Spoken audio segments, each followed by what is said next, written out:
Well, it seems that your journey has ended. Very sorry about that. It was always going to end this way, of course. If it weren't by me, it would have just been by some other, terrible thing. Just you could not imagine how terrible it would be. Just I get scared thinking about it. I'm glad it's not me. It reminds me of a time I was speaking to my good friend Orville.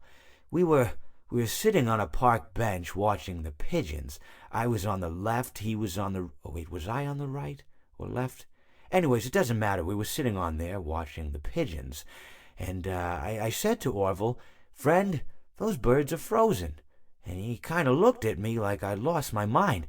But I reminded him that it was winter, and often birds will sit in a tree until they freeze. And then they sort of fall to the ground until the sun warms up and they can, move around again. So I said to Orville, "You might as well save those breadcrumbs until the birds thaw, because they can't very well enjoy them in the condition they're in." To which he asked what I meant, and asking what condition the crumbs should be in before he threw them to the birds, assuming that I meant the birds couldn't enjoy the breadcrumbs in the condition that the crumbs were in, when in fact I had meant the birds could not enjoy them in the condition that the birds were in, considering that the birds were frozen. So he took a moment and then threw his last handful onto the ground.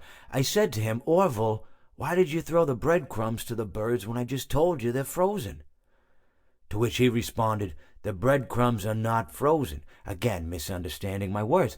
I didn't mean to say that the breadcrumbs were frozen when I said I told you they're frozen. I'd been referring to the birds. In hindsight, what I should have said was, and this would make perfect sense, "Why did you throw the breadcrumbs to the birds when the birds are frozen?" He misunderstood upon my correction, stating that he didn't know what else to do with the breadcrumbs, and that perhaps, when the birds thawed, they'd still be able to eat the crumbs. So I said to Orville, and this is what I said to him, I said, "Orville, the birds may be dead,